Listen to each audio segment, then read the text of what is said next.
Fox News alert for you. Taking the border crisis head on. DHS Secretary Kirstjen Nielsen in Arizona today to meet with Border Patrol agents about handling the surge of migrants.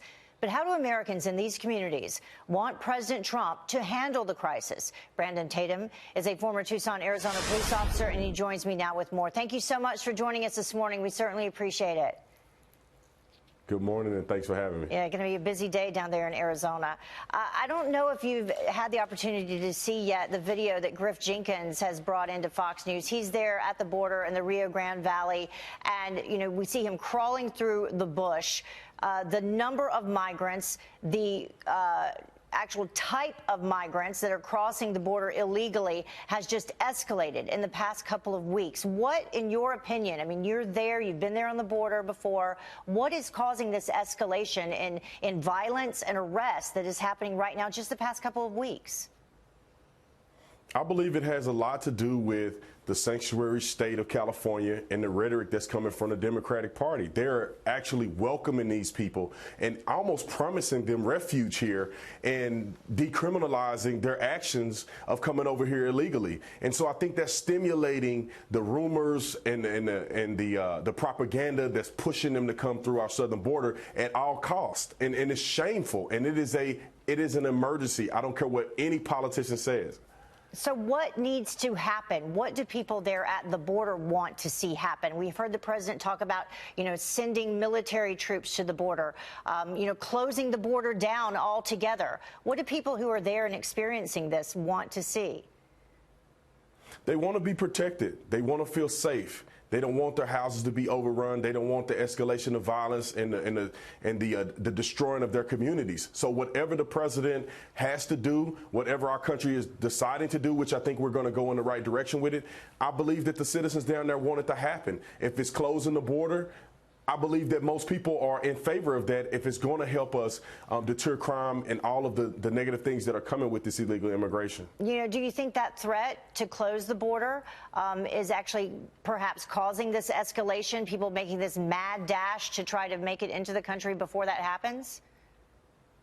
I don't have the evidence to say that that's true, but just using common sense, I could understand that that could be a contributing factor. I mean, they want to get to the border before he actually closed the border, but I don't think that that's the leading factor in them coming over here. I think that they feel, and I'm telling you, people do this all the time.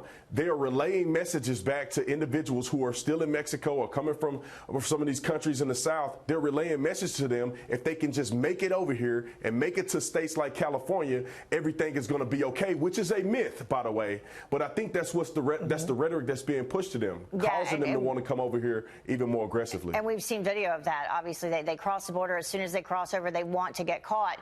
One of those reasons being, you keep mentioning California, the AG there saying that illegal immigration should be decriminalized.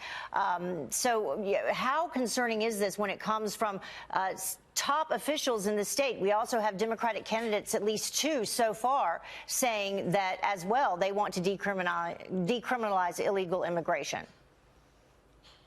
Well, I think Californians should be outraged that someone in such a high position will hurt the people of California. I don't understand how people don't get this. California has 1/4 of the Americans' homelessness in the country. I will never forget this. Me and a couple of my friends were in California. We were at a diner, and literally I had tears in my eyes as I saw a black man come into the restaurant begging us for food.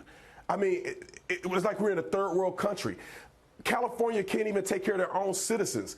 What make them think that they're going to be able to handle tens of thousands of people coming in to their state, where they're going to live, what resources they're going to be provided for them? They're going to literally trump and step over people that are already in the country that are not getting resources. It is shameful. And I often wonder, are these politicians just that out of touch with reality, or they're evil? One of the two things have to be apparent here, because there's a crisis at the border. Even the illegal people that are coming over here, it's not safe for them to be here. They don't have Social Security cards. They can't get adequate work. They don't have space. You know, it's terrible all the way around. Yeah. And I wish that they would step up and do what's right for the country and stop being fake politicians. Brandon, I'm going to leave it right there because you said it well. Thank you so much for joining us. You're certainly fired up, and rightfully so this morning. So we'll see what happens moving forward, because something has to be done for sure. Thank you. I agree. Thanks for having me. Thank you.